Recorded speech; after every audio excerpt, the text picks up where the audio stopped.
Dhurandhar the revenge मैं उसका review करना चाह रहा था। एक प्रोपेगेंडा बेस्ड मूवी है, लेकिन सवाल है कि क्या आसिम मुनीर इजरायली एजेंट है? ये इल्जाम तो लगाया गया धुरंधर मूवी में कल रात के इजरायलियों को पाकिस्तान के न्यूक्लियर असासे बेच के उसने पैसे लिए, उन्होंने वीडियो बना ली, उसको इंडियंस को भी उन्होंने शेयर की, वो ब्लैकमेल करें। आसिम मुनीर किसके लिए असल में काम कर रहा है? पाकिस्तान के लिए तो किसी तौर भी काम नहीं कर रहा। सुना है गबोल साहब के सरदार नबील गबोल के बजाय आपका नाम अब जमील जमाली हो गया है, तो ये कब हुआ भाई? ये जो मूवी है इसके अंदर इस मूवी में तो सबसे पहले पाकिस्तान को एक नाकाम कोशिश की बदनाम करने की, जी अक्सर करते हैं, ठीक है जी, जो अक्सर भारत करती है, क्योंकि वो हमसे लड़ नहीं सकते हैं। जब उन्होंने मार खाई उसके बाद इन्होंने सोचा कि हम किसी तरह सोशल मीडिया के थ्रू जो है, मूवीज़ के थ्रू पाकिस्तान को बदनाम करें। अच्छा, वो बदनामी के चक्कर में खुद फंस गए हैं, लेकिन इन्होंने खुद जो है ना ये शो कर दिया कि रॉ के एजेंट्स जो है वो पाकिस्तान में आते हैं। खान ने जो इंडिया को चाबहार और दीगर इलाकों में डेवलपमेंट के नाम पर बिठा रखा है, तो सर जहां इंडिया अपने जो रॉ एजेंट्स हैं वो पाकिस्तान के खिलाफ इस्तेमाल करते हैं, ईरान इस साजिश को समझ क्यों नहीं पाया? भाई सुनो ना, आप चले जाते ना, आप बैठ जाते बराबर तो में। सर आप सारा तेल तो स्मगल कर रहे हो वहां से अपने धंधे के लिए, वहां जाके बैठ के रिफाइनरी नहीं कौन कंट्रोल कर सकते?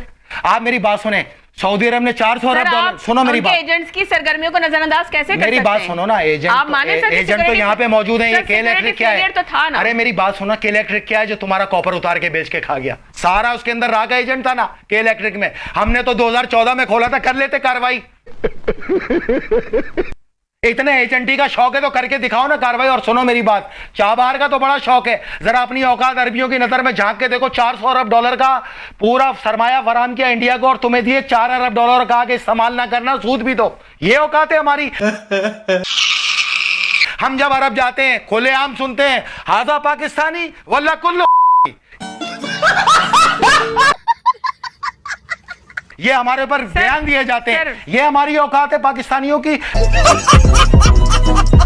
मजदूरी तुम्हें देते हैं, ब्यूरोक्रेसी सारी इंडियन को देते हैं, उसके बावजूद इश्क नहीं खत्म हो रही। इश्क नहीं है, ये मसला 1400 साल पुराना है सर। लेकिन मेरा सवाल वही है, मेरा भी जवाब वही है, मेरा भी जवाब वही है कि क्योंकि सर अगर हम वाकयात के टाइमलाइन को देखते हैं तो सर पैटर्न वही सामने आ रहा है। जब लश्कर की फिदाइन फैक्ट्री में एक अज्ञात हमलावर यानी अननोन गनमैन ने टॉप आतंकी कमांडर को गोली मार दी, और इस घटना के बाद आखिर कैसे पूरे पाकिस्तान में सीक्रेट एजेंट का खौफ फैल गया है। शहीद हम हो रहे हैं ना, आपको क्या मसला है? आप तो नहीं हो रहे। तो सर आप लोगों ने तो जिहाद के फतवे दे के और मदरसों में जाके बच्चों से जंगें लड़नी शुरू कर दी। बार-बार सिक्योरिटी ब्रीच हो रहा है। क्या ब्रीच हो रहा है? हाई वैल्यू, आपको क्या मसला है? हाई वैल्यू आपका क्या लेना देना है? आपका क्या लेना देना अगर ब्रीच हो रहा है तो? सर फिर आप लोग शिकवा कर रहे हैं। किसने किया? हमने आपसे कब मदद मांगी?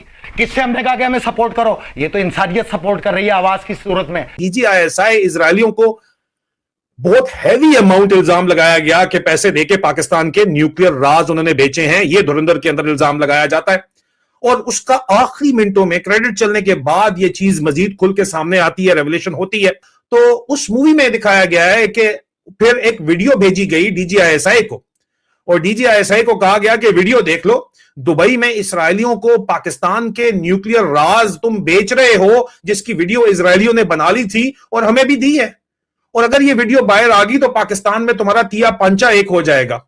अब अगर ये हकीकत है और प्रोपेगेंडा नहीं है, तो तब ये समझ आती है कि इंडियन डिप्लोमेटिक कम्युनिटी क्यों आसिम मुनीर की मोहब्बत में इतनी गुम है और चाहती है स्ट्रेटेजिक कम्युनिटी सो कॉल्ड के ये यहीं पे रहे। लेकिन इस खास मौके के ऊपर आखिर में आकर उन्होंने बताया कि जो दौर था उसमें DGISI, वो जनरल हसन कहते हैं, लेकिन वो दौर वही था जब जनरल आसिम मुनीर उस वक्त DGISI था, क्योंकि उसी वक्त जो है वो उससे पहले पाकिस्तान के अंदर मुजाहिदीन लीडरशिप की जो है और खालिस्तानी लीडरशिप का कत्लेआम किया गया बेतहाशा। 16-17 जो है वो असैसिनेशन हुई थी पाकिस्तान के अंदर, और DGISI साहब ये यहाँ पे बैठे हुए हैं, ये थे, और वो कहते हैं कि हमारा एजेंट जो दरमियान में सब कुछ कह रहा था, जो एक सिख इन्फिल्ट्रेटर था, हमजा अली मजारी उन्होंने नाम रखा हुआ है, कराची की गैंग वॉरफेयर में उसने रहमान डकैत को मारने में चौधरी असलम के साथ कलीदी किरदार अदा किया था। नमस्कार दोस्तों, धुरंधर 2 को रिलीज हुए कई दिन हो चुके हैं। धुरंधर 2 ने भारत की तरह पाकिस्तान में भी बवाल काट रखा है। भारत में बैठे पाकिस्तानी इसे प्रोपागेंडा बता रहे हैं, लेकिन पाकिस्तान की आवाम इलीगल तरीके से धुरंधर 2 को देख रही है। पाकिस्तान की सरकार और फौज ने भारत की फिल्मों को पाकिस्तान में बैन किया हुआ है, लेकिन धुरंधर पाकिस्तानियों को बहुत बड़ी पसंद आ रही है। पाक मीडिया कह रही है कि भारत 20 सालों से बलूचिस्तान को डिस्टेबलाइज कर रहा है, अफगानिस्तान से TTP के हमले पाकिस्तान में करवा रहा है। दोस्तों ये भिखारी कंगाल तो पहले से ही है, अब जहनी तौर पर भी दिवालिया हो चुके हैं। इन पाकिस्तानियों को ये नहीं पता कि पाकिस्तान आर्मी बलूचिस्तान में बलूच लोगों पर जुल्म ढा रही है। जब से मुनीर ने अफगानिस्तान में हॉस्पिटल पर बम मारा है और 400 बेगुनाह अफगानियों को मारा है,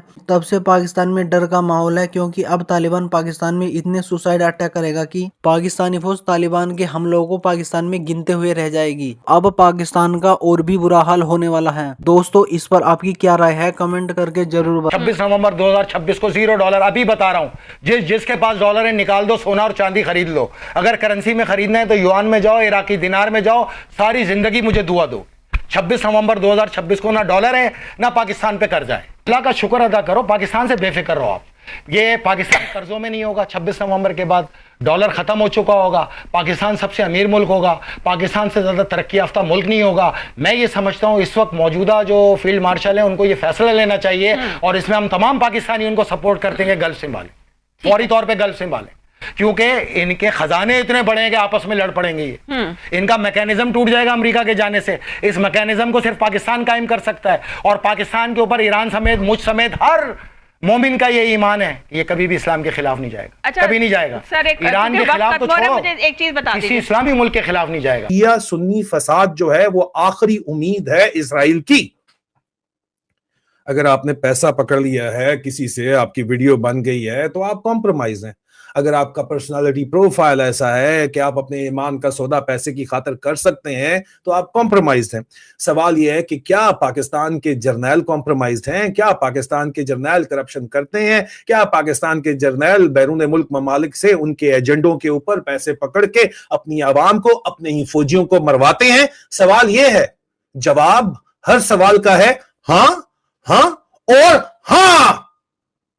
जिसको शक है वो अपने जहन का इलाज कराए। मैं 3rd generation Pakistan army officer, अपने मुल्क से जो वफा का वादा किया है वो निभाते हुए आज ये बात फिर एक दफा दोहराता हूं, क्लेम करता हूं मैं, और मेरी जाती राय में जवाब हां है। और इसीलिए आसिम मुनीर के हक के अंदर इजराइल के अंदर भी नारे लग रहे हैं, और इसीलिए आसिम मुनीर ने हमारी इतलात के मुताबिक आज के दिन का पहला वीलॉग देख लीजिए, अभी तक नहीं देखा तो, तमाम तर फौजी अड्डों जो है, तमाम logistic bases, military bases Saudi Arab को प्रोवाइड कर दी हैं, जो कि अमेरिका को प्रोवाइड किए गए हैं इस ईरान के ऊपर हमले के लिए। और पाकिस्तान में शिया सुन्नी फसादात के लिए अब आगे चल के कातलाना हमले करवाने का इल्जाम लगाया जा रहा है, प्लान बनाया जा रहा है कि इनके ऊपर जो है शिया हजरात के ऊपर भी होंगे, तो इनके ऊपर भी तो हो सकता है, इनके ऊपर क्यों नहीं हो सकता? तो ये इल्जामात इस वक्त लगाए जा रहे हैं खुलेआम इसके ऊपर। और ये तमाम की तमाम जो नैरेटिव है जिसमें इजरायली पुलिस चीफ शहीद है, ये किसको सर्व कर रहा है अजीजान मन?